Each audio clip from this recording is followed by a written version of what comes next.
Hello, welcome again to the Kidney Kitchen. You might see I've got a bit of help in the kitchen today. I'm delighted to welcome a close friend of mine, who's also one of the most recognised chefs in the country, Nathan Outlaw.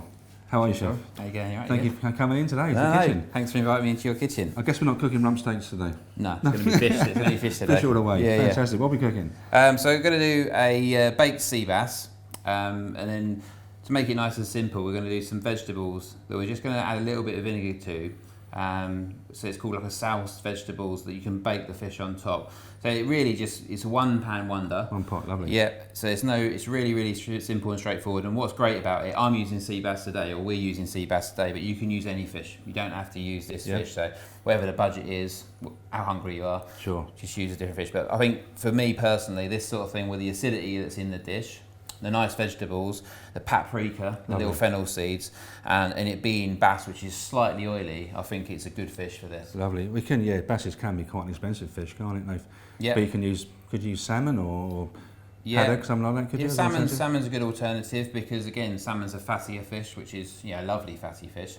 So that'll work really well. I would avoid things like, say, plaice and lemon soles and stuff for this dish. But if you did still want to do this dish, just don't put as much vinegar in it. Great. Should we crack on? Yeah, let's do it. Fantastic. What do we need to do, boss? So, I mean, all you got to do really is get yourself a good roasting tray, and then take the shallots and the carrots and chop them up into a smaller sort of size pieces, nice and equal sort of size so they cook together. No props. What we're looking for is for everything to cook in about 20 minutes before we put the fish on top. We've got some potatoes here that have already been pre-boiled and cooked. Some red peppers that are just cut up into sort of strips, some spring onions that we'll sort of finely slice, tarragon and dill, but you can use whatever herbs you want. These are just nice herbs because they've got that aniseedy sort of flavours to them. And then the bass, all I'm going to do is just sort of, what I've done is I've prepped this bass, taken all the bones out, make sure the scales are gone, and make sure they're equal sized pieces so they cook at the same time. Fantastic. This recipe from one of your books, is it, boss? Yeah. This is from my first book actually, British Seafood, that came out in 2012. And how long ago was that? That's a long time. Yeah, it's a while ago now. It's been 4 or 5 books now, but it was the first one. So it's a real important recipe for me because it was one of them ones that from the first book. Yeah, totally. And actually, when I've cooked this dish probably about 100 times, I suppose, over the years in different ways. It's just really the technique of baking the fish on top of the vegetables is really lovely. Because what you get at the bottom of the dish is like all these lovely all the juices that have cooked together, so from the vegetables and from the wine and from the vinegar and from the fish, and it all comes together and makes a sauce. So you haven't got to make a sauce. Yeah, perfect. It's all there. Happy days, yeah. If I remember from the book, you used a whole sea bass, didn't you, or a whole piece of fish before? Yeah. Have we got using fillets now? Just for speed-wise or convenience-wise? I suppose both. If you're at home and you want something quick, this is perfect because in half an hour, quite easily, you could do this dish. And if you got everything prepared before, you could do it even quicker. So this was all pre-cooked. But actually, when you're doing a whole bass, if you want to do something at home where you're entertaining, it's quite nice to do the whole fish. Yeah. And stick it on the vegetables. Beautiful. But again, if you were doing a dinner party for 20 people, you could do this dish. Straight in the oven. Yeah. You might need a bigger oven, but it'll be all right. The whole thing on the table, couldn't you? Out of the oven. Yeah, and it's lovely. Sea bass and veg, Let people help themselves. Okay, let's get cooking though. Yeah. So it's pretty straightforward. So get your roasting pan onto the stove. Then we need a little bit of oil. The first thing that's going to go in is the shallots and the carrots. Add the peppers as well.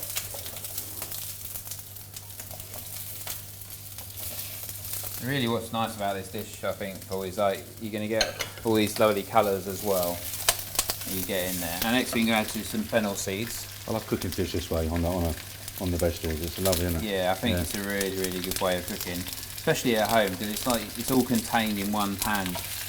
This is my favourite part of this dish, really, for flavour-wise. You've got a few bit of smoked paprika that goes in, and then just a touch of sugar, not too much, just to get the things going. So you've probably got 2 teaspoons, which would be enough, really, for 4 people. I always say it, but I always say, well, it's nice it smells as it's cooking. Yeah. Obviously the guys can't smell it, and always clay really smells really good. Yeah, well this is lovely, because you've got them onions that are starting to roast, the carrots, the smoked paprika, yeah. And then fennel seeds really give a lovely sort of smell as well. I love fennel seeds. Just going to give that a good stir like that. I've got some potatoes, which we're going to put on. These have been par cooked, so we're just going to lay these all on top. Once it's all mixed in like that, we don't really need. So I'm going to try and get a little bit of colour on the potatoes. If they're all buried in there, they're not really going to get the colour on top. I'll boil those for about 5 to 7 minutes, mate. Okay, Plenty cool. of water. Yeah, no salt in the water. I'll give them a real cooking beforehand. What's nice about the potatoes like this, they're like little sponges, so they'll take in a lot of the flavour and it comes out in vegetables Lovely. as well. So what we've got here is some white wine vinegar. You can use any vinegar, but I think white wine vinegar is lovely with fish. And then a little bit of white wine as well. Chef's favourite. Yeah. Bit of white wine. A bit glass of this first. Alright, so there it is. So this is now ready to go in the oven. So what's nice about this is you're almost creating your own little sauce in the pan as well. So you've got the vegetables that are all sort of roasted down. Fennel seeds and paprika are in there as well. Great. It smells lovely, doesn't it? It's a shame you can't smell it on the camera. So that's the sousing part of it, Nape, is it? The vinegar and the sugar and the... Yeah, so my understanding of sousing against pickling is that souse is always the vinegar and the pickling liquor is hot. It's hot, yeah. Opposed to being pickled where something's cold. So if you think about like pickled onions or soused onions, they're very different in texture and very different in process. So this is for me soused, and the addition to what I do to it is I put it through the oven. So we'll put it in the oven now. Great. Nice hot oven, Nape, for 200 degrees. Yep, top shelf. So you got them vegetables cooking. It'll take about 20 to 25 minutes to cook. Cool. See you in a minute. 20 minutes are up. Boss, I can smell it. That should be ready now. There. I'm going to grab that out. So the next thing, it's lovely, yeah. So what you're looking for is all these sort of nice these all flavour, all these sort of coloured vegetables. Beautiful. As you can see, it smells really, really good. So what we're going to do with the bass is just going to season it with a little bit of pepper. On the flesh side, there's no really point in putting it on the other side. And then once it's like that, simple as that, we're going to lay that on top of the vegetables. All that flavour will get into the fish, Nape. Yeah, lovely. So all that now, obviously that goes in there, nothing else, and then it goes back into the oven. Okay, that's it. Back in the oven? Yeah, straight back into the oven for about 8 to 10 minutes. And that's it. About 10 minutes. Yes, 10 minutes, yeah. I'm going to grab that one out. And I'm just going to take some of these herbs.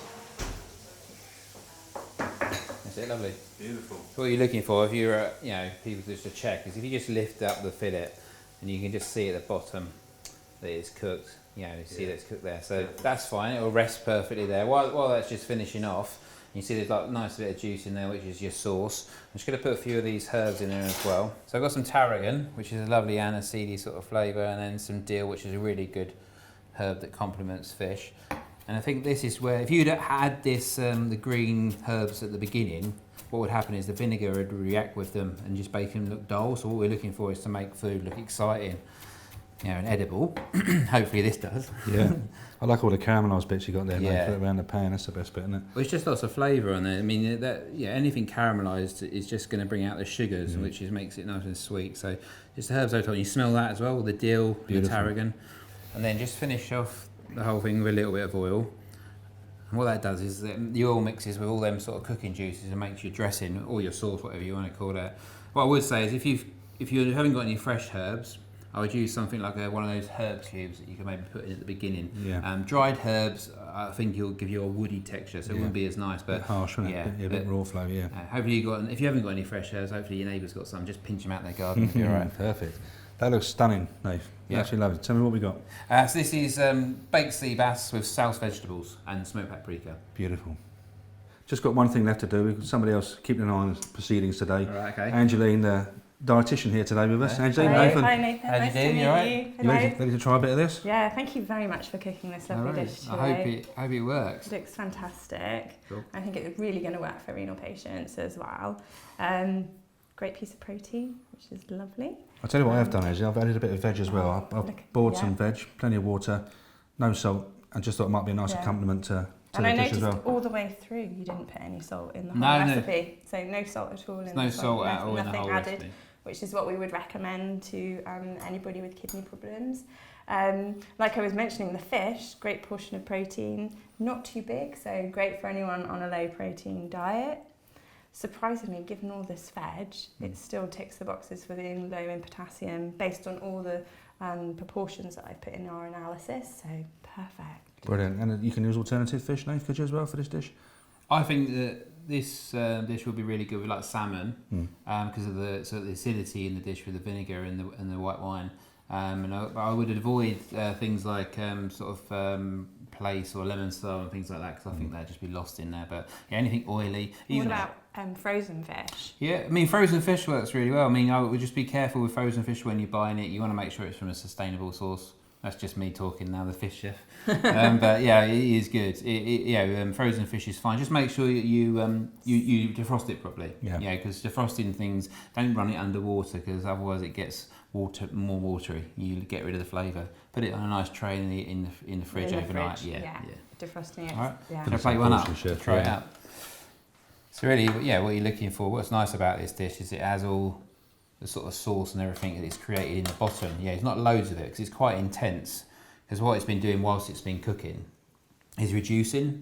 So you've got all that the white wine and the white wine vinegar that we put in there, but also all the juices that have come out of the roasting of the vegetables. And then also when that fish goes in, there's a certain amount of moisture that comes out of the fish as well. Excuse fingers. So you've got a nice piece of fish which we put on there. And then at the bottom there, and you see the lovely red sort of dressing. That's just created from all of the smoked paprika that's sort of all mingled together, and the fennel seeds that are in there as well. So beautiful, lovely. There you go. Angeline, ladies first. Thank you very much. I'm looking forward to this. So this again, just mentioning about the fish, does contain some phosphate. So if patients are on a phosphate binder, then they need to take it with this meal. So it's a tablet that they would take. Right. Just to stop them absorbing any of the phosphate from the fish. Okay, I'm going to get some of this potato as well because it looks fantastic. I'm going to try. You trying it? Yeah. Don't want to elbow anyone out of the way, but there's so much flavour in that, isn't there? Yeah. It's amazing. And again, like I said, no added salt to that dish. Perfect. Yeah. No, what I love is you got like these lovely shallots and the peppers because you got a bit of sweetness from that as well, which is natural. Get hold of that. Beautiful. It's one of my favourite fish, I think, sea bass. Really is good. I think you can handle big flavours as well. Sea bass is one of those fish that can sort of, you can spice it up a little bit if you wanted to. It's good. That's right. Brilliant. Really lovely dish. Thank you very much. Thank you again. No worries. Thanks for inviting me.